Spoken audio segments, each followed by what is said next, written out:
nuestro manifiesto. Mas os hago saber, hermanos, que el evangelio que ha sido anunciado por mí no es según hombre. Gálatas capítulo 1, versículo 11. Es para mí el más triste espectáculo ver a San Pablo obligado a defender su apostolado y defenderlo no ya solamente de los ataques de un mundo incrédulo y escéptico, sino de los miembros fríos y porfiadores de la Iglesia. Se buscaban 1000 pretextos para rebajar su persona y su obra.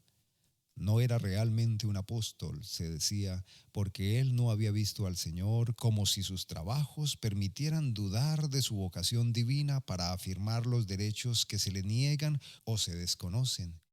Es por lo que tiene que encabezar todas sus epístolas con las palabras: Pablo, apóstol de Jesucristo, por la voluntad de Dios, escogido para anunciar el Evangelio. Hermanos míos, si Dios se ha dignado servirse de nosotros para conducir a Él a muchas almas, y no obstante, ciertos cristianos ponen en duda la vocación que hemos recibido de lo alto, seguramente su desconfianza con respecto a nosotros no podrá menos que sernos muy sensible. Seremos probados como en un horno, pero aún así no nos fijamos como si alguna cosa extraordinaria nos sobreviniese. ¿No se presta 1000 veces más a la crítica a nuestro ministerio que el apostolado de San Pablo? Si este menosprecio nos alcanzara, lo soportaremos con gozo por el amor de nuestro Maestro y recordaremos que ha sido la suerte de muchos de nuestros antepasados.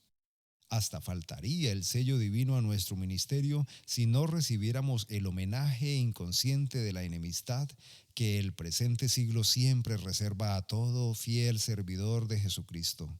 Cuando el diablo no es inquietado por nosotros, no se inquieta él de nosotros. Si no trabajamos para sacudir su reino, él está tranquilo y nos deja gozar de una paz sin gloria. Hermanos míos, que el ejemplo del apóstol de los gentiles nos instruya y nos conforte. Asimismo, nosotros somos llamados a trabajar entre los gentiles de nuestro siglo y entendemos que lo que Pablo sufrió es, en cierto modo, es tipo de lo que nos espera también a nosotros. Pero no es solamente durante su vida que encuentran detractores los más eminentes cristianos, es también después de su muerte. El antagonismo del mundo contra la verdad y contra sus anunciadores es inmutable. Se decía con desdén hace más de 18 siglos, ¿quién es Pablo? Todavía se dice hoy. No es muy frecuente, en efecto, encontrar hombres que se colocan abiertamente en oposición a San Pablo. Recuerdo mi sorpresa cuando por primera vez vi a alguien de inteligencia muy mediocre, por cierto, decirme con la mayor desenvoltura: sobre este asunto no estoy de acuerdo con Pablo. Miré al individuo con estupefacción. ¿Qué semejante pigmento osara hablar así del gran apóstol? Me parecía inaudito.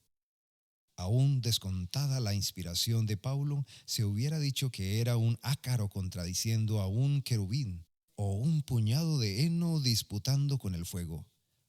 Jamás hubiera creído que se pudiera ostentar tan desvergonzadamente la fatuidad. Pero, aunque fuesen apoyados por los más sabios críticos, los ataques contra San Pablo no influirían gran cosa sobre nosotros. Nuestra confianza en él no sería quebrantada, ni sería menor nuestra firme convicción de que no estar de acuerdo con el gran apóstol es no estar de acuerdo ni con el Espíritu Santo ni con el Señor Jesús, de quien Pablo no era más que el fiel intérprete.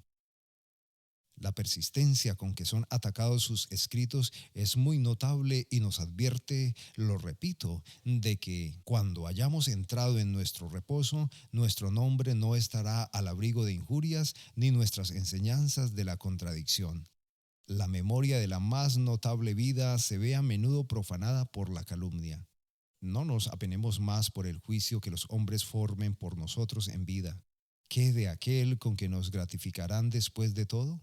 Nadie será capaz de disminuir nuestro valor moral si no somos nosotros mismos. Lo esencial es que nos conservemos puros delante de Dios. Todo lo demás no merece la pena de dedicarle un pensamiento.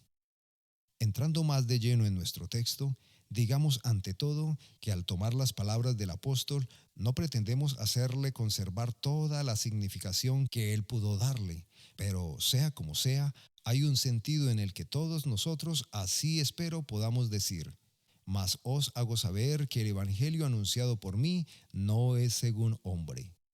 No solamente se nos permite apropiarnos de este lenguaje, sino que es necesario que podamos hacerlo con absoluta sinceridad.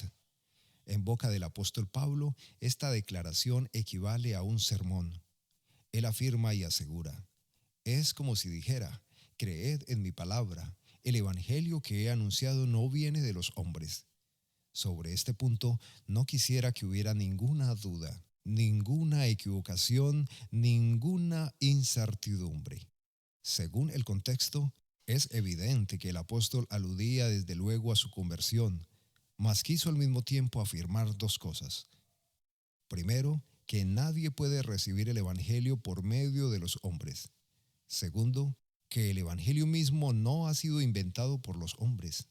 Primeramente procuraré hacer resaltar estas dos enseñanzas de mi texto y después sacaremos algunas conclusiones. El evangelio no recibido del hombre. San Pablo afirma desde luego que nadie puede recibir el evangelio por medio de los hombres. No hay duda que, tomando el asunto desde un punto de vista que yo llamaría exterior, es posible recibirlo por mediación humana. La bendita influencia de unos padres piadosos, la de un instructor de escuela dominical, de la predicación evangélica y de la lectura de un buen libro, no se pueden negar. Con Pablo no se empleó ninguno de estos medios, sino que fue llamado directamente por el Señor Jesucristo, hablándole desde el cielo y revelándose a su alma. Realmente fue mejor que el suceso ocurriese así y que Pedro, Jacobo y Juan no intervinieran para nada en su conversión, de manera que no ensalzase más que a Cristo solo. Pero si ninguno de nosotros puede decir, en un sentido tan absoluto como el apóstol: yo no recibí ni aprendí el evangelio de algún hombre, sino por revelación de Jesucristo, todo cristiano puede, a lo menos en cierta medida, emplear el mismo lenguaje. También nosotros hemos sido hechos capaces de recibir la gracia de Dios por una potencia superior a todas las potencias humanas. Los hombres han hecho llegar las palabras del Evangelio a nuestro oído, pero Dios mismo ha sido quien lo ha aplicado a nuestro corazón. El mejor de los santos hubiera sido impotente para hacerla penetrar en nuestra alma de tal modo que fuese regenerada, convertida, santificada. Ha sido necesario un acto especial del Espíritu Santo para dar eficacia al instrumento humano y para hacer que la verdad opere en nuestra alma. ¿Será menester que lo diga? Nadie recibe el Evangelio por derecho de nacimiento. Podemos ser hijos de un padre piadoso, de una santa madre, sin ser por ellos hijos de Dios. Lo que es nacido de la carne, carne es, y no otra cosa. Solo lo que es nacido del Espíritu, Espíritu es. Verdad es que, si escuchamos a ciertos padres, sus hijos no tienen necesidad de conversión. Hablan de ellos como si no estuvieran contaminados por el pecado original, como si fueran nacidos de Dios desde el seno de su madre y como poseyendo un germen de gracia divina que solo necesitan desenvolver. En cuanto a mí se refiere, lamento tener que decir que mi padre jamás tuvo de mí tan buena opinión. Bien pronto pudo comprobar que yo era nacido en pecado, formado en la iniquidad e inclinado a toda especie de mal. Mis maestros y mis amigos pudieron convencerse de que la locura reinaba en mi corazón y, por otra parte, yo mismo no tardé en hacer tan triste descubrimiento. La idea de que nacemos con una buena naturaleza, aunque contraria a la palabra de Dios, así como las confesiones de fe oficialmente admitidas, gana terreno más aprisa de lo que se cree. Hay predicadores que, no atreviéndose a formular decididamente, la miran sin embargo con simpatía. Es para ellos una hipótesis plausible que haya productos de la carne tan sumamente elevados que el nuevo nacimiento por el Espíritu no les es indispensable. La tácita admisión de esta creencia es un grave peligro para nuestras iglesias porque conduce directamente a la idea de un cristianismo hereditario. Cuando los jóvenes sean admitidos sin conversión en una iglesia cualquiera en masa como una cosa simplemente natural, esa iglesia pronto será nada más que un trozo de mundo con etiqueta de cristianismo. Ojalá que no lleguemos a esto jamás. Una religión que no es más que una herencia de familia vale bien poca cosa. La verdadera posteridad divina la forman los que no son engendrados de sangre, ni de voluntad de carne, ni de voluntad de varón, mas de Dios. Juan capítulo 1, versículo 13. La fe que hemos recibido no es simplemente una fe de tradición. Puede muy bien ser que tengamos una genealogía cristiana de la más auténtica. Puede que descendamos de varias generaciones de creyentes, de confesores y de mártires. Podremos gloriarnos de esto delante de los hombres, pero delante de Dios no sirve de nada. El cristiano en cuanto al orden espiritual no tiene más padre que el Señor mismo, ni ha recibido el Evangelio por ninguna filiación ni parentesco carnal, sino por la sola potencia de Dios. Nadie debe tampoco recibir el Evangelio basándose en el testimonio de uno o de varios hombres. Hermanos míos, ¿admitís tal o cual artículo de fe porque lo enseñó Calvino? Si así lo hacéis, os aconsejo tengáis cuidado con el fundamento de vuestro edificio. ¿Creéis tal o cual doctrina porque Juan Wesley la predicó? Si es así, estáis en el caso de tener que examinaros a vosotros mismos. Dios no tiene más que un modo de revelarnos su verdad, por su Santo Espíritu. Sin duda que será útil y provechoso saber lo que tal o cual doctor ha creído. La opinión de un teólogo erudito, clarividente y juicioso no es de desdeñar. Su parecer vale tanto como el mío y debo tenerlo en cuenta. No rechacemos jamás a la ligera lo que un hombre de Dios ha enseñado. Pero de esto a decir, yo creo bajo la autoridad de tal o cual individuo, hay mucha distancia. ¿Cuántos cristianos jóvenes y sin experiencia toman por gulas en la senda de la verdad a sus padres o sus pastores? Y no es que me parezca mal, pero si queremos llegar a ser hombres hechos en Jesucristo, sobre todo si queremos enseñar a otros, es necesario que dejemos lo que era de niño y que aprendamos a volar con nuestras propias alas. No aceptemos sin examinar el juicio de nadie. Escudriñemos las Escrituras para ver si lo que leemos u oímos está conforme con ellas.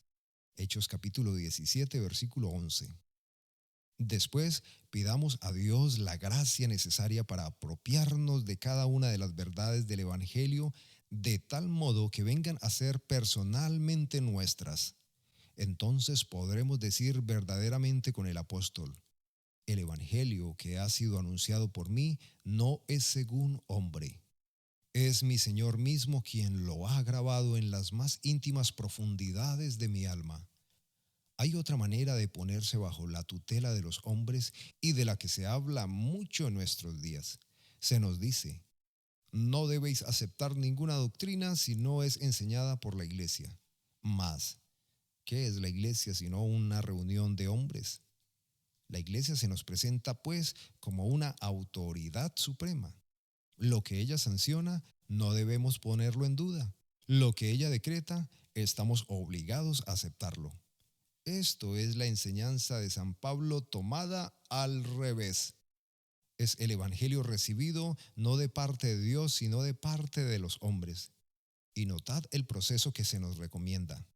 Para asegurarnos de la verdad de un dogma, se nos invita a remontarnos hasta el origen de la iglesia visible, y esto pasando por este gran receptáculo de impurezas llamada la iglesia romana. Aunque la verdad sea limpia y transparente como una fuente de agua viva, no se me permite ir directamente a calmar en ella mi sed. Tengo que seguir el fangoso canal donde lo que se ha convenido en llamar la iglesia ha vertido siglos tras siglos sus errores, sus invenciones y sus apostasías. Hermanos míos, De que una doctrina haya sido aceptada por una de esas sociedades mundanas que han usurpado el nombre de la Iglesia cristiana, ¿se sigue que esa doctrina sea la verdad? ¿No será más bien motivo para no admitirla sin gran desconfianza? No, no recibimos la revelación de Dios porque una sucesión de padres, doctores, monjes, abades o obispos la hayan recibido antes que nosotros. Esta sucesión nos lleva a los tiempos apostólicos. Nos gozamos cuando descubrimos que entre esos venerables personajes los hay que han creído y enseñado la verdad de Dios, pero este hecho en sí no es lo que la hace verdad para nosotros. Con el apóstol, nosotros decimos y repetimos, el Evangelio que ha sido anunciado por mí no es según hombre. La Iglesia, en cualquier sentido que se tome la palabra, no será jamás para nuestra conciencia la autoridad soberana. No es así como hemos aprendido a Cristo. Pero pasemos a otro orden de ideas. San Pablo declara implícitamente en un texto que él recibió el Evangelio por una acción particular del Espíritu Santo en su alma. Hermanos míos, quiero creer que todos los presentes hemos tenido la misma experiencia. Ciertamente, no me atrevería a afirmar que en una asamblea numerosa como esta en que nos hallamos no hubiera un Judas, y creo que haríamos bien en hacernos cada uno por su propia cuenta y con santa desconfianza la pregunta de los discípulos: ¿soy yo, Señor? De todos modos, quiero creer, repito, que en mayor o menor grado sentimos todos que hemos recibido la verdad por enseñanza interior del Espíritu Santo. Recordamos, ¿no es así?, la época en que se hizo la luz en nuestra alma, cuando por primera vez nos reconocimos perdidos. Este fue el principio de nuestra educación espiritual. Ah, esas sombrías doctrinas que sirven como precioso joyel en la gracia, ¿podremos olvidar jamás la impresión terrible que produjeron en nosotros? Por mi parte, desde la infancia me creí pecador porque había sido educado cristianamente, pero desde que el Espíritu Santo comenzó a obrar en mí, me sentí aplastado por el sentimiento de mi pecado.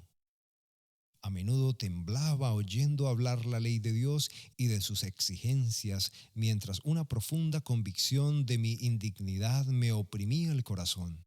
Veía, por así decirlo, mi fealdad moral y qué espectáculo era ese.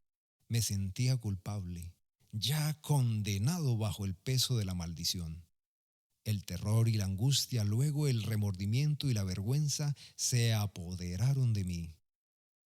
Reconocía que todo lo que dice la Escritura sobre el pecado y el castigo por él merecido era absolutamente cierto.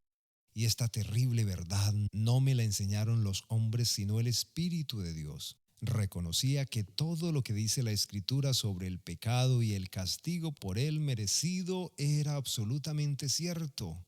Y esta terrible verdad no me la enseñaron los hombres sino el Espíritu de Dios mismo. Es el mismo Espíritu, hermanos míos, el que también nos ha hecho recibir la inefable doctrina de la paz por la preciosa sangre de Jesús. Se nos había hablado y aún quizás habíamos hablado nosotros mismos del gran amor, del sacrificio expiatorio de aquel que ha llevado nuestros pecados sobre su cuerpo en el madero. Pero vino un momento en que caímos de rodillas al pie de la cruz, cuando contemplamos con nuestros ojos el querido rostro del crucificado, cuando sumergimos nuestra mirada en la suya desbordante de ternura y tocamos en cierto modo las manos y los pies que fueron horadadas por nosotros. Oh, fue entonces cuando vimos al Señor Jesús sufriendo por nuestras ofensas que se nos descubrieron los grandes misterios de la redención y de la expiación, llegando a ser para nuestra alma venturosas realidades. Los siervos de Dios que están ya en la gloria, que nos han predicado el Evangelio, lo hicieron con potencia y con fidelidad. Se esforzaron en conducirnos a Cristo, mas revelar al Hijo de Dios a nuestra alma les hubiera sido tan imposible como crear un mundo nuevo. Solo Dios podía realizar esta obra. Así, desde el fondo de nuestro corazón decimos con el apóstol: Os hago saber, hermanos, que el evangelio que ha sido anunciado por mí no es según hombre. Nuestros progresos espirituales nos vienen igualmente del Espíritu Santo. Después de nuestra conversión ha continuado en nuestro ser moral un trabajo interior. Sentimos cómo se opera en nuestra inteligencia un crecimiento gradual del Evangelio. No dudo, hermanos míos, que estudiáis comentarios, que leéis obras de cristianos eminentes. Solo con esta condición, vuestros discursos valdrán la pena de ser oídos o leídos. Mas si nuestros conocimientos espirituales son de buena ley, no pueden proceder más que de Dios. ¿Qué podríamos aprender de las cosas divinas si Dios mismo no nos instruyese? Si una verdad nos fuera explicada por el más experto profesor, ¿no sería necesario que el Santo Espíritu la hiciera penetrar en nuestra alma? Al dejar la universidad, ¿no habéis cesado de estudiar? Vuestro gran instructor es el Espíritu Santo. De nuestros profesores humanos podemos recibir la envoltura o la forma exterior de la religión, es decir, la teología. Pero solo el Santo Espíritu puede hacernos capaces de asimilar verdaderamente el Evangelio. El Espíritu de Dios nos da las más dulces lecciones, particularmente en nuestras horas de soledad y recogimiento. ¿No os ha ocurrido nunca, mis queridos amigos, quedar admirados y como inundados de gozo cuando en el silencio de vuestra cámara meditáis las sagradas Escrituras? Parecía ciertamente que las puertas de oro de la ciudad celestial se abrían para que entrarais. En verdad, la instrucción que recibíais no venía de los hombres, ya que estabais a solas con Dios y no teníais delante otro libro que la Biblia. Apenas si se puede decir que nuestro espíritu meditaba, olvidando todo lo que os rodeaba, absortos en Dios, os complacíais en beber con delicia la copa que Él os presentaba. Algunos minutos pasados así, recogiendo en silencio las enseñanzas del Señor, traen sobre el creyente los más ricos tesoros espirituales que no hubiera logrado en largas horas de profundos estudios e indagaciones. La verdad se parece a esas grandes grutas y cavernas de estalactivas cuya descripción nos admira dejándonos hasta un poco incrédulos. Se necesita entrar y ver por uno mismo si se quiere conocer realmente sus maravillas. Si os aventuráis en su interior sin más guía ni luz, corréis graves peligros. Pero a la luz de las antorchas y acompañados de un guía experto, vuestra exploración tendrá el mayor interés. Vuestro guía comienza por hacernos recorrer un pasillo estrecho y sinuoso por donde no se puede pasar más que de rodillas. Pero repentinamente os halláis en una sala magnífica y a la luz de las antorchas veis centellas y refulgir por todas partes innumerables piedras con los reflejos más variados. Contempláis admirados esta arquitectura grandiosa de la naturaleza, esas catedrales imponentes que no han sido hechas por la mano del hombre. Y mientras vagáis sorprendidos por el vasto palacio, entre elegantes columnas y piedras preciosas, sentís cuánto le debéis agradecer a vuestro guía y a su luminosa antorcha. Así es como el Espíritu nos guía a toda verdad, esparciendo su luz sobre lo eterno y misterioso. Tales lecciones son inolvidables y los que las han recibido no corren el peligro de ser estremecidos por la vocinglera incredulidad. Sin embargo, es sobre todo en la escuela de la aflicción donde el Señor educa a sus hijos. Muchos apreciamos la meditación, ella es como la plata, pero la aflicción es como el oro fino. La aflicción produce no solo la paciencia, sino también la prueba. Romanos capítulo 5, versículo 3 y 4. Es decir, la experiencia, la cual no es otra cosa que una comprensión profunda e íntima de las verdades de Dios. ¿Sabéis, hermanos míos, lo que es estar clavados en el lecho del dolor, presa de grandes sufrimientos tan agudos que por poco que hubieran aumentado, no lo hubierais podido resistir? En estos momentos en que la carne desfallece, ¿no os ha sucedido al apoyar vuestra cabeza dolorida en la almohada, sentiros tan profundamente dichosos que a menos de ser arrebatados al tercer cielo no lo fuerais más? Tal vez fue un texto de la Escritura que reanimó vuestra fe. Se os apareció repentinamente como una estrella en medio de la tempestad y comprendisteis que solo el Señor pudo darle su bienhechora influencia. Así, a medida que la promesa luminosa esclarece vuestra alma, el dolor físico, el abatimiento moral, todo queda olvidado y abismados en un reposo pasivo os decís, todo lo puedo en Cristo que me fortalece. En el desierto de la prueba hay un lugar, hermano mío, que no podrás olvidar. En él crece una zarza. Es una cosa poco atrayente, pero para ti es sagrada porque desde ella el Señor ha hablado a tu alma. Como la zarza ardiente de Moisés, la tuya estuvo toda encendida, pero no se consumía. Jamás olvidarás las lecciones recibidas junto a la zarza ardiente de la prueba. Hasta se puede preguntar si el cristiano conoce alguna verdad como se debe conocer antes de que el Espíritu Santo la haya grabado en su corazón con el hierro candente del sufrimiento. Hay métodos de enseñanza que no son muy agradables, pero este es indudablemente el mejor para implantar la palabra en el fondo de nuestra alma, de tal modo que viene a mezclarse en toda nuestra vida. Entonces, no solamente creemos el Evangelio, sino que vivimos de él y por él. Él ha vivificado nuestro corazón, así cada latido de ese corazón le pertenece. No ponemos en duda ninguna de sus doctrinas. ¿Cómo podríamos hacerlo desde que vive en nuestra alma y colora toda nuestra existencia? Si el diablo quiere insinuar objeciones, ¿qué importa? No somos nosotros los responsables de sus ardidez. Además, su voz no tiene atractivo alguno para nuestro oído espiritual. Cuando el alma está completamente impregnada de la verdad divina, ya no es accesible a esas dudas que en otro tiempo la atormentaban como dardos envenenados. También es cuando el cristiano se entrega al servicio de su maestro que el Espíritu le enseña a recibir plenamente todo el sistema doctrinal contenido en el Evangelio.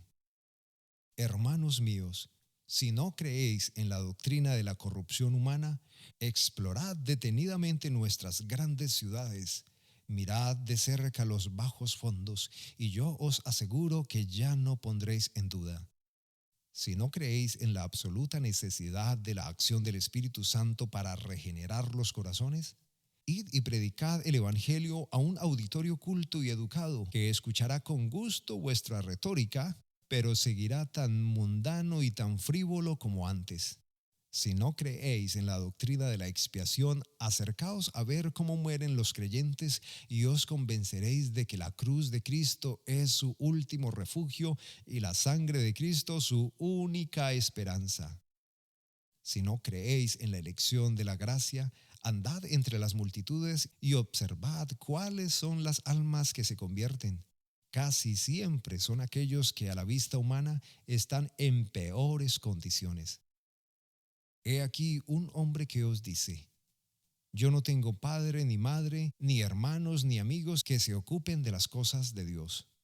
Pero, entonces preguntáis, ¿cómo ha sido usted conducido a la salvación?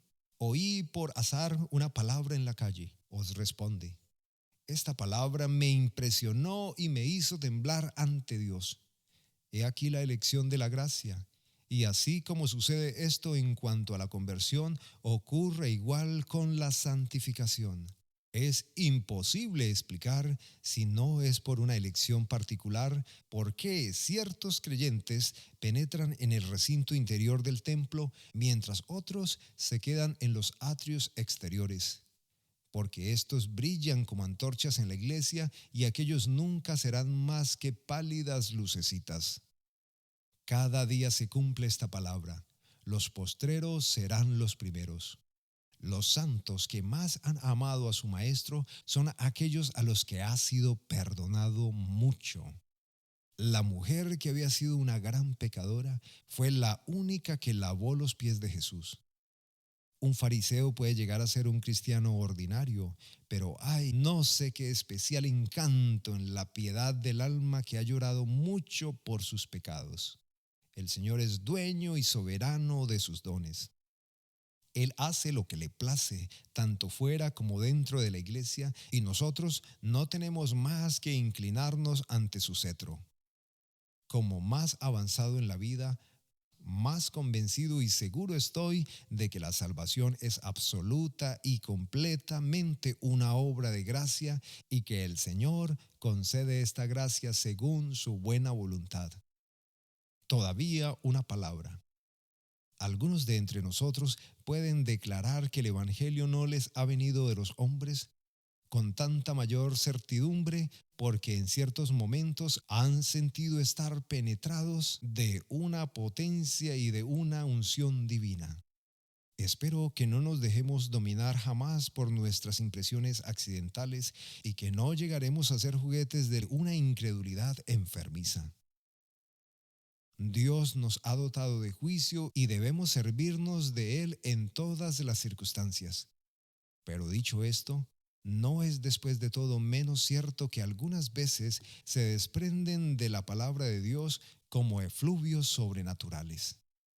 Puede ocurrir en una época grave y solemne de nuestra vida, cuando hemos de tomar una de esas decisiones que influye en toda nuestra existencia. Abrimos la Santa Escritura para buscar en ella consuelo y dirección. Un pasaje que habríamos leído 100 veces antes se adueña de nuestro espíritu y domina todos nuestros pensamientos. Es para nosotros como la estrella polar para el navegante. Nuestras perplejidades se desvanecen, nuestro viaje se ha hecho fácil. Entonces, sentimos que el Evangelio no es un simple libro como los demás, sino la misma voz de Dios Todopoderoso dirigiéndose precisamente a nuestra alma. Por mi parte, puedo decir que ciertas promesas de Dios son más dulces a mi memoria que la miel a mi paladar, porque recuerdo lo que ha sido para mí en horas de amargura. Ellas me han animado en mis desfallecimientos, me han armado de valor para la lucha, me han preparado para toda clase de sacrificios. Ciertamente, me parece como si hubieran sido escrituras expresamente para mí, pues se adaptan tan bien a las necesidades de mi alma como los dientes de una llave se adaptan a la cerradura. Muchas veces cuando Jesús me habla por el Evangelio, apenas puedo persuadirme de que no le conozco personalmente. Aunque sé que nació en Belén de Judea, no deja de parecerme que el bien amado de mi alma es de mi mismo país, del mismo pueblo que yo, que hemos vivido siempre juntos, que compartimos todas nuestras impresiones. Pero al mismo tiempo descubro en Jesús una naturaleza infinitamente superior a la naturaleza humana. Una simpatía que no se puede comparar a ninguna simpatía terrestre. Él penetra en las más íntimas recóndices de mi corazón. Soy ante Él como un libro abierto. Él me consuela como un amigo de toda la vida pudiera consolar. Él desciende en mis dolores más profundos y se eleva a las más altas cimas de mis alegrías. Yo tengo en mi corazón secretos que solo Él conoce. Este maravilloso poder que el Señor Jesús ejerce sobre nosotros por medio de su palabra, esta unción santa que le comunica en ciertos momentos, es quizás la prueba más concluyente de que esta palabra nos viene de parte de Él y no de los hombres. ¿Y qué es la unción? Hermanos míos, temo que ninguno de los presentes me puede ayudar a definirlo. ¿No es realmente imposible hacerlo? Sin embargo, sabemos descubrir muy bien dónde hay unción y dónde no la hay. Sin ella la Santa Escritura nos parece seca y árida, Pero cuando la unción de lo alto perfuma sus páginas, todo queda cambiado. Ese libro sagrado viene a ser su propio intérprete, su propio apologista, la confirmación y la prueba de su divinidad. Él obra sobre el alma regenerada como ninguna palabra humana lo puede hacer. Aunque hagamos de ella un uso constante, le encontramos una frescura y energía siempre nueva. Muy especialmente nos comunica una potencia santificante, prueba irrecusable de que procede del Dios tres veces santo. Las disertaciones de los filósofos pueden enseñarnos lo que es la santidad. Solo la palabra de Dios nos enseña a santificarnos. Los predicadores cristianos pueden exhortarnos a crecer en la gracia continuamente. Únicamente el Evangelio nos da los medios de hacerlo. La palabra de Dios no es solamente nuestra regla de conducta. El Espíritu Santo hace de ella una fuerza activa que purifica nuestro corazón. Así se explica esta declaración del Señor Jesús. Ya vosotros sois limpios por la palabra que os he hablado. Juan capítulo 15, versículo 3. Cuando hemos sido así purificados, entonces sabemos a ciencia cierta que el Evangelio es verdad y que nos viene de Dios. Todos los tratados de apologética nada añadirían a nuestra convicción, puesto que poseemos en nosotros mismos el testimonio de los testimonios, la demostración de las cosas que no se ven, el sello de la verdad eterna. Pero me he extendido tanto en la primera parte de mi discurso que necesariamente habré de abreviar la segunda. 2. El Evangelio no inventado por hombre. Si bien San Pablo afirmó en mi texto que él no había recibido el Evangelio por medio de los hombres, ciertamente quiso decir también que ese mismo Evangelio no ha podido ser inventado por los hombres. Sobre este punto voy a presentaros varias sencillas observaciones. Si alguno está inclinado a creer que el cristianismo es una religión como otra cualquiera, que compare de buena fe la Sagrada Escritura con las supuestas revelaciones divinas. ¿Lo habéis hecho alguna vez, hermanos míos? Por mi parte, muy a menudo invito a nuestros estudiantes a hacer dicho estudio comparativo. Les digo, leamos hoy un capítulo del Corán. Hace falta en verdad tener un espíritu sumamente entenebrecido para admitir que tal párrago sea de divina inspiración.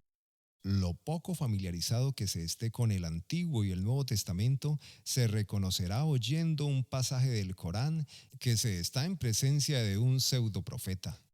El Dios que inspiró el Pentateuco no puede tener nada que ver con ciertos párrafos del libro sagrado de los maometanos. Uno de los más modernos pretendientes a la inspiración es el libro de los Mormones.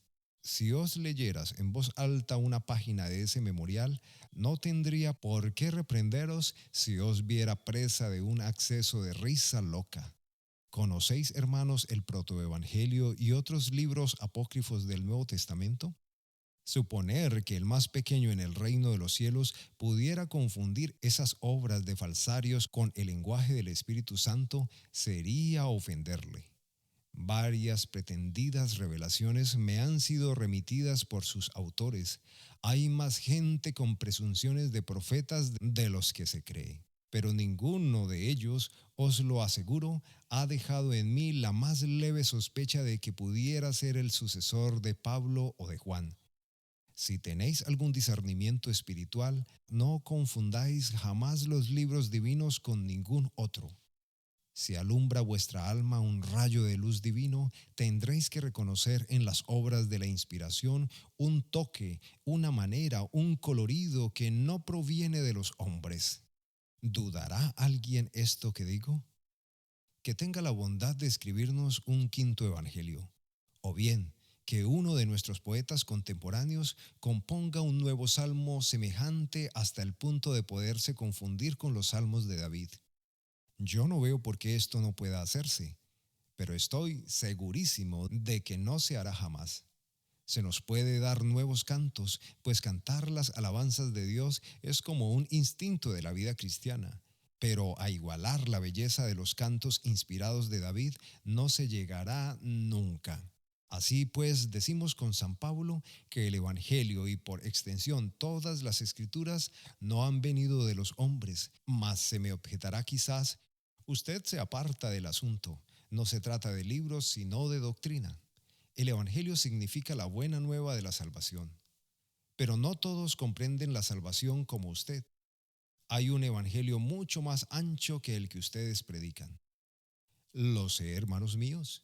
Yo sé que hay un evangelio más ancho que el mío, un evangelio que considero como una falsificación humana del evangelio de Dios.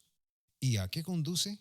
Se acusa de estrecho el sistema de doctrinas conocido con el nombre de calvinismo, pero ese reproche no me preocupa en lo mínimo, pues precisamente se nos habla en la palabra de Dios de puerta estrecha y de camino estrecho. Mas cuando habéis seguido este camino y traspasado el umbral de esta puerta, qué prados deliciosos, qué aguas de reposo se extiende ante vuestra vista. Bien vale la pena hacerse pequeño para llegar a este punto. Los sistemas humanos, por el contrario, tienen una puerta muy ancha, pero no conducen a nada que sea sólido y seguro. He oído a varios predicadores cuyos llamamientos pudieran resumirse así: venid almas desconsoladas. Mas cuando hayáis venido, seguiréis igualmente desconsoladas, porque la vida eterna no se os puede asegurar y toca a cada uno de por sí procurarse la salvación. Y toca a cada uno de por sí procurarse la salvación. ¿Será necesario decirlo? Este Evangelio es el que viene de los hombres. No tiene ninguna relación con la buena nueva de salvación por Jesucristo, ni merece compartirse con ella. Sabemos también que nuestro glorioso Evangelio no procede de los hombres, porque las verdades que enseña son más profundas que las que el espíritu humano ha inventado jamás. Aún aquellos de nuestros semejantes que más se ha distinguido por la originalidad de sus especulaciones no han llegado a imaginar el verdadero Evangelio. Si el plan de la salvación es tan sencillo como pretenden algunos críticos, ¿cómo es que ni los egipcios ni los chinos tuvieron de él una remota idea? Los espíritus superiores a menudo coinciden. ¿Cómo es, pues, que en ninguna época otros espíritus superiores han coincidido con los que se llamaron Moisés, Isaías y San Pablo? Sí, como se nos ha dicho, las verdades evangélicas no ofrecen nada notable. No me explica, lo confieso, el que los filósofos de Persia e India no las hayan presagiado, ni encontremos de ella la más leve huella entre los sabios de Grecia. ¿Cuáles son, en efecto, los sabios del mundo pagano que hayan soñado jamás la doctrina de la gracia? ¿Han adivinado ellos la encarnación y el sacrificio del Hijo de Dios? No, ninguno de ellos que sepamos, ni aun con la ayuda del libro inspirado, ha enseñado un sistema religioso que glorifique a la vez la justicia, el amor y la soberana gracia de Dios. Los discípulos de Mahoma han admitido, es cierto, una especie de predestinación, pero degenera para ellos en un ciego fatalismo. Y si bien han conocido la verdad fundamental de la unidad de Dios, no han soñado jamás ni entrevisto un plan de redención tan justo por parte de Dios y que a la vez sosiegue tan bien la conciencia como la sustitución del Señor Jesús en el puesto del hombre pecador. Otra prueba concluyente, a mi parecer, es esta: el Evangelio es inmutable, mientras que todo lo humano es transitorio. Cuando el hombre inventa un sistema filosófico o religioso y se entretiene gustoso en ello, como los niños en fabricarse un juguete, ¿qué hacen con él? Al primer momento está asombrado con su invención. Más pronto lo hace pedazos para reconstruirlo de otra manera y así repite indefinidamente esta operación.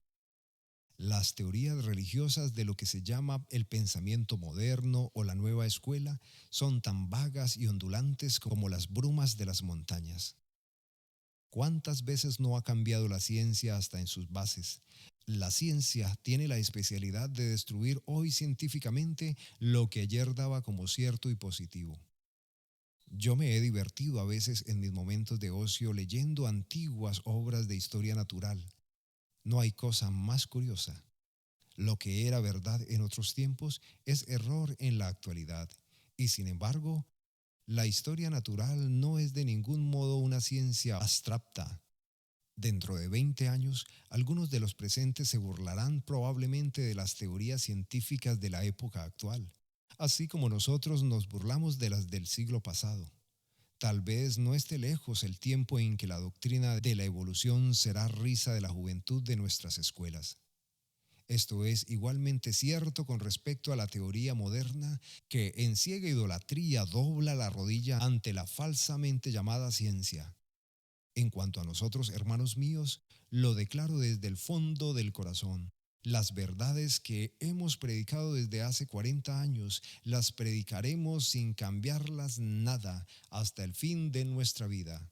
Además, afirmamos que el Evangelio anunciado por Jesús y por sus apóstoles es el único Evangelio digno de este nombre que existe sobre la tierra. Los eclesiásticos y teólogos han alterado el Evangelio de tal modo que si no viniera de Dios ya hubiera sido ahogado por la mentira, pero esa es la obra del Señor y por eso es inmutable. Todo lo que es humano se parece a la luna que cambia de aspecto en cada una de sus fases. Pero la verdad cristiana no procede de los hombres, por lo tanto es la misma ayer, hoy y por los siglos. El Evangelio no puede venir del hombre, añadiremos aún, porque rebaja singularmente su orgullo. Los sistemas humanos adulan al hombre, pero el sistema divino dice la verdad. ¿Cómo ensalza la dignidad humana los soñadores de hoy? ¡Qué grande es el hombre! ¡Qué sublime! Pero presentadme una sola sílaba de la palabra de Dios que ensalce al hombre pecador. Por el contrario, le rebaja hasta el polvo y afirma categóricamente su estado de condenación. ¿Dónde pues está la jactancia? Es excluida. La puerta está cerrada para el orgullo.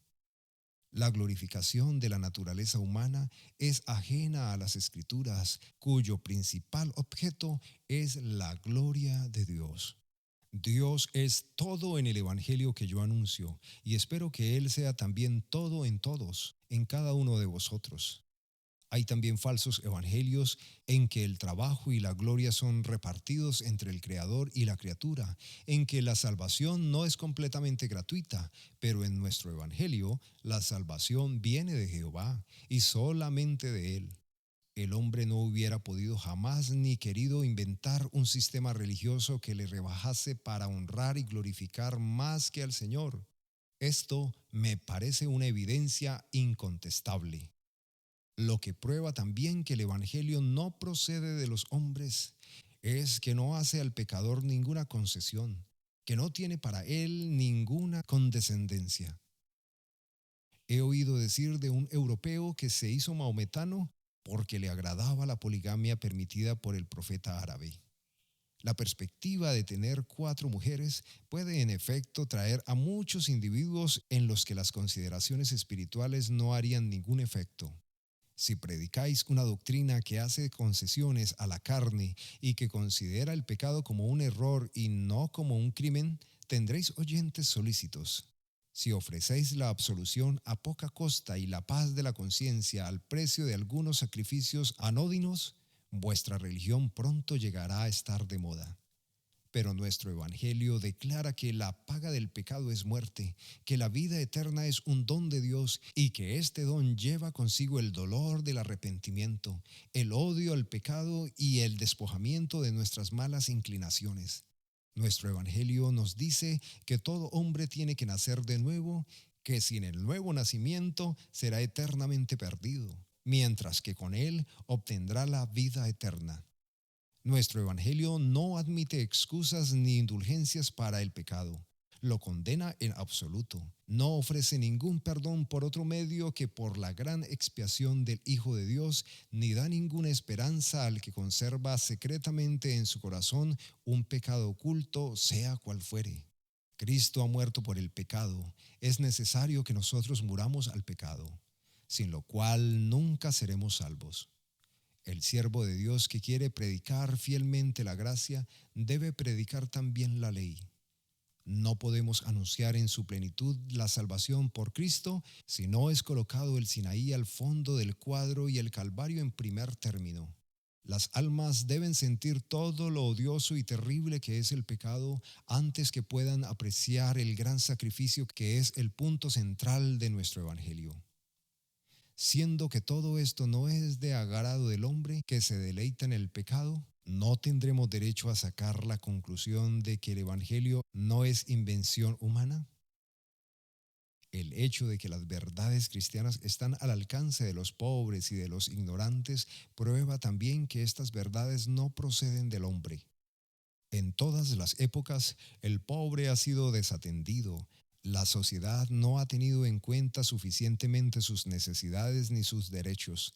Si las religiones celestiales se pudieran reservar a ciertas clases privilegiadas, con exclusión de las demás, no puedo menos que preguntar si nuestro Parlamento no promulgaría una ley encaminada a este fin. Pero hay una cosa que ninguna ley humana podrá arrebatar al pobre: es el Evangelio del Señor Jesucristo. Aquí reina la verdadera igualdad. A los pobres es anunciado el Evangelio, dijo el Salvador mismo. Precisamente esta característica de la buena nueva es lo que desagrada a mucha gente. Desprecian las doctrinas que el vulgo puede entender. Necesitan lo profundo y abstracto. Tenemos necesidades intelectuales. Nos dicen, nos hace falta obreros evangélicos que sean más cultos e ilustrados. Esos predicadores van bien para el pueblo, pero los que somos espíritus superiores necesitamos una predicación que esté a la altura de la época actual. En otras palabras, el predicador de su elección será un hombre que no anuncie el Evangelio, sino una manera encubierta, ambigua y confusa, porque de otro modo se correría el peligro de que los pobres lo pudieran comprender y puede que tuvieran la indiscreción de invadir un lugar de culto frecuentado por la alta sociedad. Hermanos míos, el Evangelio de Dios no reconoce grandes ni pequeños, ricos ni pobres, blancos ni negros, sabios ni ignorantes. Si demuestra alguna preferencia es por el pobre y el oprimido. ¿No dijo su fundador: Te alabo, Padre, Señor del cielo y de la tierra, que hayas escondido estas cosas de los sabios y de los entendidos y las hayas reservado a los niños? Mateo capítulo 11, versículo 25. Imitando a nuestro Maestro, nosotros alabamos a Dios por haber escogido lo vil del mundo y lo menospreciado. Primera de Corintios capítulo 1, versículo 28. A menudo oigo decir de cierto predicador a la moda, pero cuyo auditorio es muy reducido, que hace una gran obra entre los jóvenes pensadores. Confieso que no creo gran cosa en la existencia de estos jóvenes pensadores, porque generalmente he hallado en los que tales se cree más de fatuidad que de pensamientos notables. Además, no es a los jóvenes en particular, ni a las jóvenes, ni a los ancianos a quien soy encargado de anunciar el Evangelio. Es a toda criatura, y por lo tanto no debo limitarme a ninguna edad ni a ninguna categoría. En este sentido, el Evangelio que predico es amplio como la humanidad, no hace selección ni exclusión alguna, ni atribuye menos valor al alma de un desollinador ni a un barrendero de la calle que a la del Lord Mayor o de su Majestad. Finalmente, podemos afirmar que el Evangelio no viene de los hombres por la simple razón de que les es antipático. El mundo ama lo que es suyo, pero ha sido siempre hostil al Evangelio y todavía lo es hoy. Lo que más amargamente odia el hombre natural es la gran doctrina de la salvación por gracia, sobre todo si se le agrega la terrible palabra de la elección. Sed osado al decir: Dios tendrá misericordia del que tendrá misericordia y se compadecerá del que se compadecerá. Romanos capítulo 9, versículo 15. Al punto os cubrirá de anatemas la crítica indignada. El discípulo de la religiosidad moderna no solo rechaza con todas sus fuerzas la doctrina de la libre gracia de Dios, sino que se alza contra los que la anuncian. ¿Cómo? Predicar la elección del Padre, la expiación del Hijo, la regeneración por el Espíritu Santo. pero esto es intolerable. Si queréis ver hombres que pierden completamente el dominio de sí mismos, predicad un sermón sobre la soberana gracia de Dios ante una reunión de teólogos de la nueva escuela. Un evangelio disfrazado por los hombres será bien recibido por ellos, pero el evangelio de Dios es tan antipático a nuestra vieja naturaleza que hace falta nada menos que una operación divina sobre el espíritu y sobre el corazón para hacernos capaces de recibirlo en toda su integridad. No intentéis, mis queridos amigos, hacer el Evangelio agradable a los hombres carnales. No ocultéis el escándalo de la cruz. De otro modo perdería su eficacia. Los ángulos y las esquinas del Evangelio integran su fuerza. Recortarlos es quitarle su potencia. Atenuar la verdad no es afirmarla sino matarla. Si quitáis a Cristo del cristianismo, el cristianismo es muerto. Si suprimís la gracia del Evangelio, ya no hay Evangelio. ¿No gustan vuestros oyentes de la doctrina de la gracia? Servídsela doble.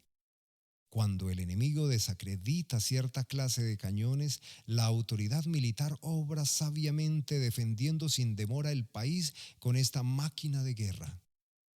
Un gran general, al presentarse un día ante su rey, se enredó con su larga espada y tropezó. «Vuestra espada es molesta», le dijo el soberano. «Señor, a menudo la han hallado así los enemigos de vuestra majestad», respondió el general.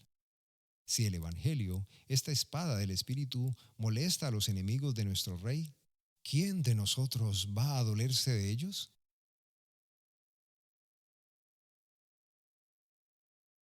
3. Aplicaciones prácticas. Para terminar, tenemos algunas aplicaciones prácticas. Queridos amigos, puesto que el Evangelio viene directamente de Dios, aceptémoslo con una fe cada día más firme. ¿Podéis esperar que llegaréis a comprenderlo por completo? Evidentemente que no. Nuestra inteligencia es semejante a una estrecha poterna que da entrada a una gran ciudad fortificada. Las grandes verdades de la revelación no pueden ser mutiladas para hacerlas pasar por la poterna. Además, el estrecho portillo no tiene las dimensiones necesarias para ello. Pero felizmente, nuestra ciudad tiene puerta monumental, bastante ancha para dar paso al infinito y eterno. Esta es la fe. Renunciad, pues, al loco empeño de hacer penetrar en vuestra inteligencia por los esfuerzos de vuestra razón limitada, lo que podría tan fácilmente entrar en vuestro corazón por medio de la fe. Nosotros que atacamos el racionalismo no nos dejamos llevar por el afán de raciocinar demasiado.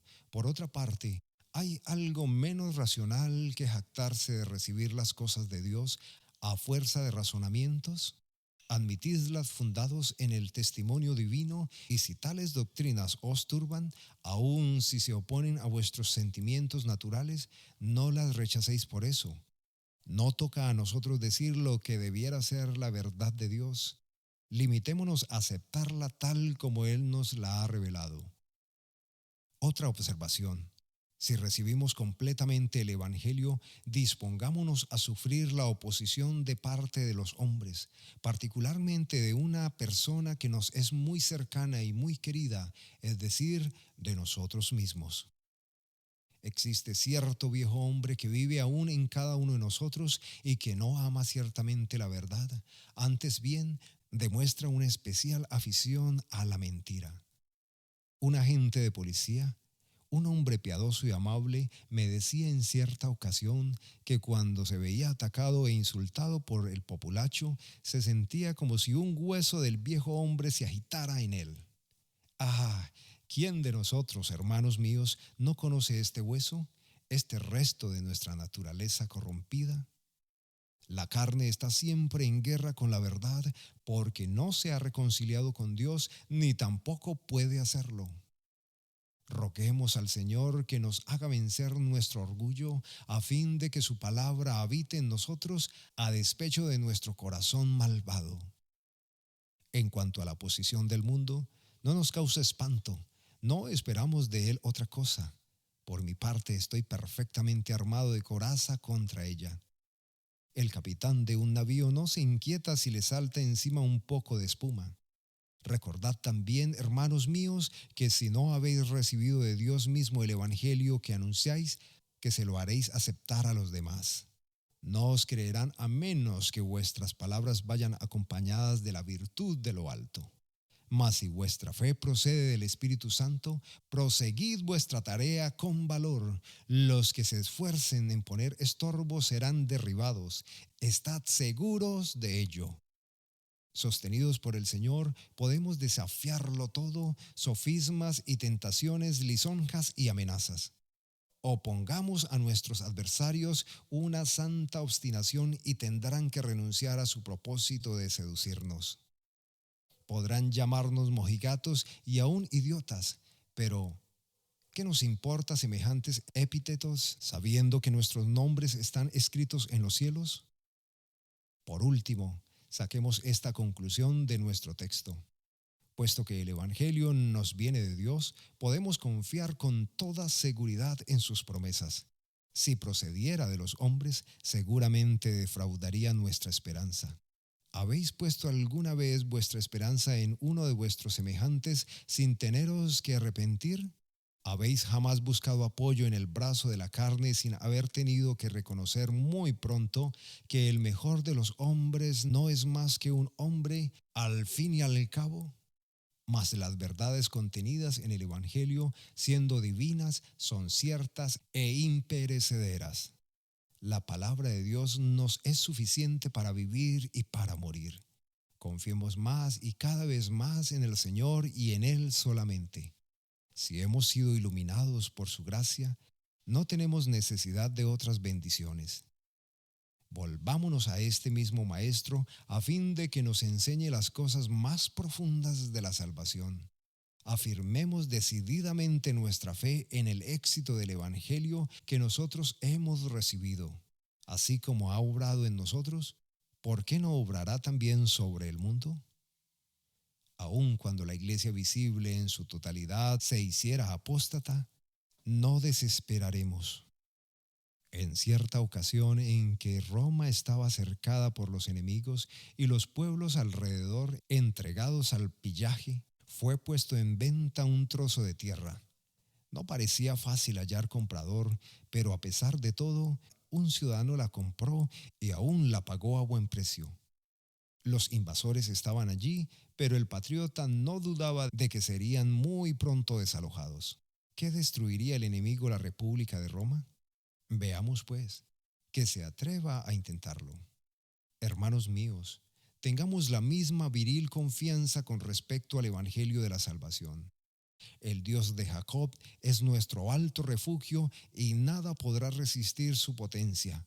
La cruz de Jesucristo es nuestra única bandera y estamos ciertos de que esta bandera no será vencida jamás, porque el mismo Jehová es el que la defiende. La verdad de Dios es invencible.